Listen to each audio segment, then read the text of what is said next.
Legendary. Uncle. Yeah. I got a chance to meet Mr. Mix from Two Live Crew this past Super Bowl. Wow. And that was an honor. Like, I probably, I'm always like that. Like, when I met DOC back in the day, after he had lost his voice, I think it was at Club Flavor or something like that. Nobody was checking for. I met him, and I was like, and nobody who was with me was like, gave a fuck. I get excited for people who actually matter to me. I don't get excited for, whatever. Like, if it don't mean nothing, it don't mean nothing. Okay. Yeah. Okay. See, that's what I wanted to know. Like, when we bring people here, sometimes we get stargazing. Like, man, these brothers right here cultivated the culture here in Atlanta. And you're one of them. You're definitely one of them. I want to definitely give a shout out to my boy, Blue. He loves you. He wanted me to tell you he appreciates everything that you have done for him. Right. He's grown, just so we're all clear. Okay. Hold on. Let me interject real quick. So, as a diehard fan, I did the same thing with Bone because I'm a real fan. Oh Lord! Okay, not on no stand. Y'all be scaring me with not this shit. Like, y'all really set me up. It's not on no stand shit. I'm just letting you know since the moment you walked in, I wanted you to know that we're real fans. Right. This isn't media trying to just do a quick catch up. This is fans wanting to know what all came with that, what all was put into that, because you're the soundtrack to our lives. You understand? And I don't know if many people have actually said that to you. But that's heavy to tell a nigga that you are the soundtrack to my life. Look, I was born in '82. Okay, shout out to us. So, from 80s babies in the room, we in here. We in here. Collipark, I want to, and this isn't a thing to like try to date you in a negative light. This is to show light on how many years you logged for this. Ooh Lord came out in '95. Ooh Lord. Ooh. Oh, shit. Do you understand? The boy been shaking the club since 92, though. You understand? 92. So this is the point I'm trying to make. I was born in '82. So in elementary school, middle school, I'm hearing DJ Smurf. I left college in 2005. We going from 95 to 2005. When I tell you, Champ. And I pledged the Greek fraternity. You understand? What you pledge though? Hold on, go for it. Phi Beta Sigma fraternity. You know. Check my whole left arm. The resume speaks for itself. But I brought that up because outside of the movie Stomp the Yard, y'all are in Atlanta. So you know what the black college culture is in Atlanta. Shit, he created it.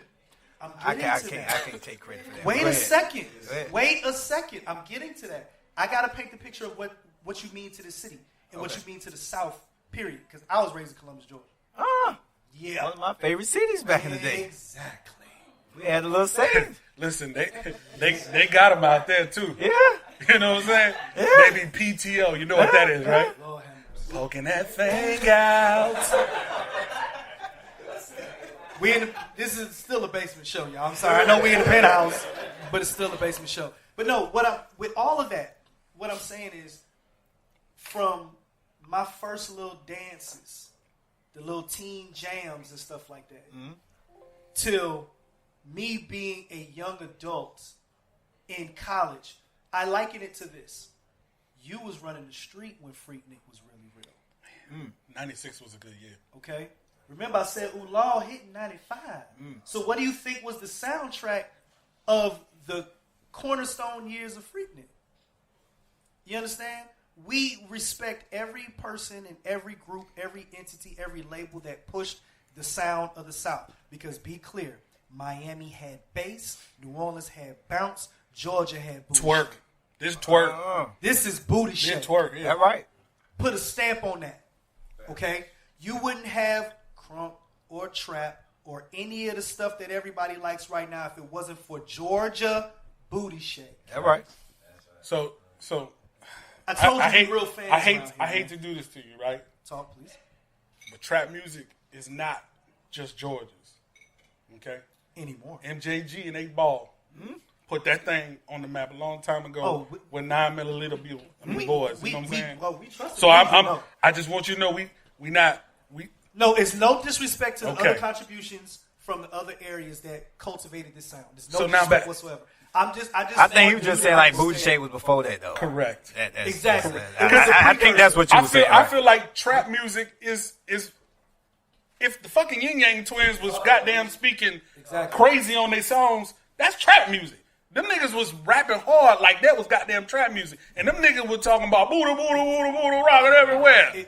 Some of the most gangster ass records came. How do you do it? How do you find an artist that people are going to look at and go, man, I don't know what I can do with them. You take them from what can I do with them to. I think Yin Yang has 2 platinum records, another gold record. How do you do that? How did you get them on? How do you do that? I mentioned this on another show. I said I'm from Columbus. I felt like they had a bunch of questions that they were waiting to ask, and they just throwing the bitches. We are real. They throwing the bitches.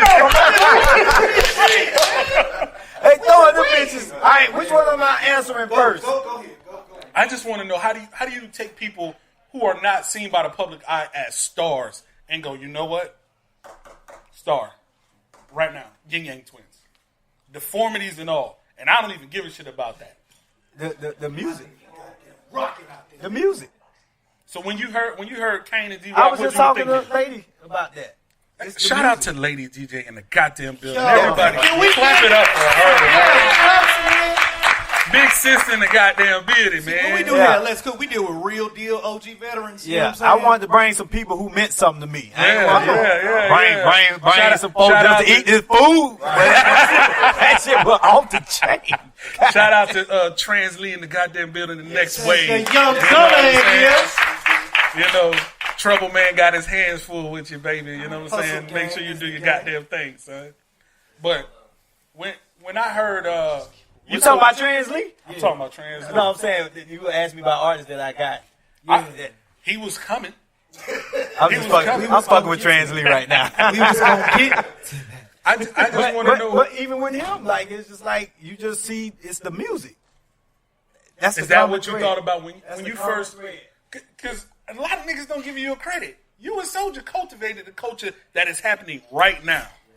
Right now. Okay. Forget the antics and stuff that people want to talk about. If we want to get to the nitty gritty, the landscape of the business shifted when you snatched him up and gave him the rest of the game that you had. What made me, even the way I looked at Soulja from the time that I ran up on him to when I realized what I had is when I listened to the original version of Yah. Yah, bitch, Yah. He was like 16 at the time. Crazy.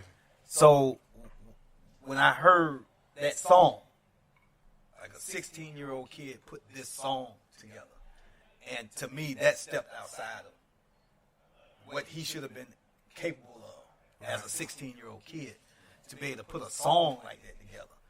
And it was funny, it was whatever, but just it was something about that song I played over and over and over and over and over. And at that point, I knew he was something else. And you know what I ran up on. You and Soulja, I'm gonna just keep it real with you, man. A lot of people hate Soulja and they hate on Soulja, and it be real phony shit.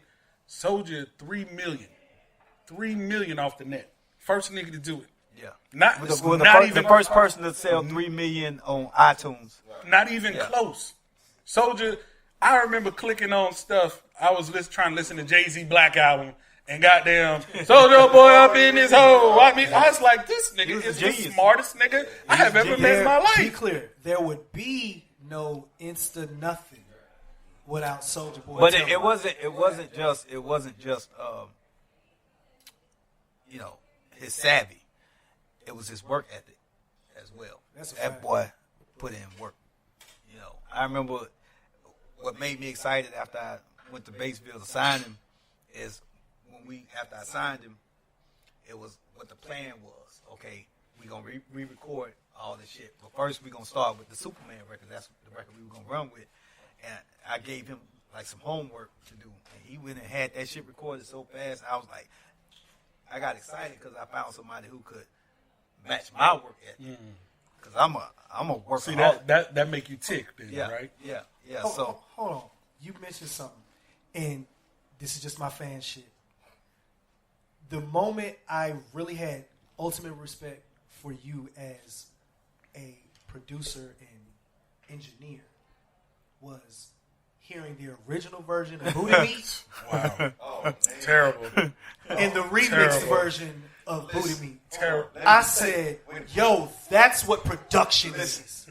As a DJ on fucking Napster, going through 19 versions of Booty Meat. No, can't use that. No, can't use it. And then when the other version came out that you're talking about, I said, thank you, Lord. I finally got it. Burn the CD. Let's go. So you were right about that. Right. You know, that just from being a person that I grew up reading like liner notes, so I knew certain names. Like I thought I knew the whole staff of Patchwork. Okay. Certain That's what names we to do, talk though. about. Exactly. Yeah. And like being an hour and a half away in Columbus, this is where we go to learn. Back in the 90s anyway. Now everybody has the internet, so you can learn a bunch of stuff everywhere. Right. But what really was the move? Like, we four-stepping Columbus. Like, we yeet and all of that. You know what I'm saying? And all that started here. So when I say from 95 to 05, a lot of pivotal moments in my life or highlights or things that were funny, your music was playing. And I think now the light is starting to be shined a little bit on the city in a different way. But that's why we're here. Because there's still people that we feel aren't getting enough. Sir, listen. Twerk has taken a whole different shape now. Come on. Like when you see, do you be proud? Keep it G. Cause twerk is back. Like Master P and Cash Money damn near killed twerk. And that is just my honest opinion.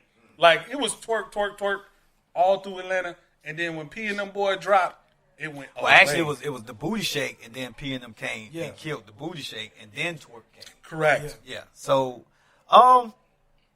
you fuck with P? Honestly, I don't have a relationship with P. I don't even know if I've ever met P. Listen, he's tall as a motherfucker. I don't really like niggas. I gotta keep looking up at. I don't think I met P. But he's stupid. Oh, I gotta hit you with the drop. I fuck with you, P, but you're too tall, nigga. That's the y'all never met each other, even at all the birthday bashes and all stuff like that, and we was at back then. Yeah. I would figure y'all would have crossed paths at some point. I never, man, honestly, even when it,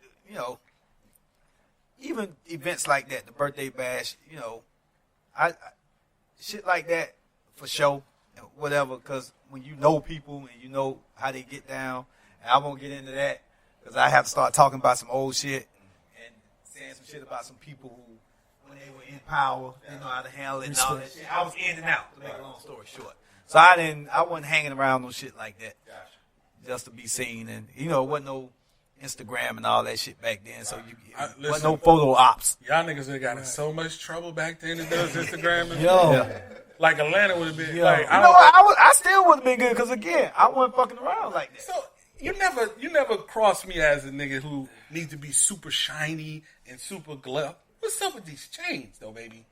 Like I done seen you posted on your Instagram a fake chain. Oh yeah, that's an honor. Talking about the Collipark fake chain? Yeah, I had heard of them, but I had never seen one. Nigga, there's like 90 floating through Charleston, South Carolina. Man, I didn't know they were that big till I put the shit up. Like, then a dude I knew said I had one. I was like, yo, nigga, like that's like a stab in the back. Cause like I was happy till he said he had one. I was like, yo, nigga, that's fucked up, man. How many chains you get back though, my G? It's a dude I knew who owned the ice bar. Yeah. Or running it. I don't know if he owned it, whatever. So when I went in there a couple of weeks ago, he said it had been hanging up in his office for like a year. He said he found it on the floor in the club. So he said he didn't know if it was real or not. He knew that bitch wasn't real. But he had it. When I walked in his office, the shit was hanging up in the corner. And he said, man, I've been waiting for you to come through or whatever. And he gave me the chain. Wow.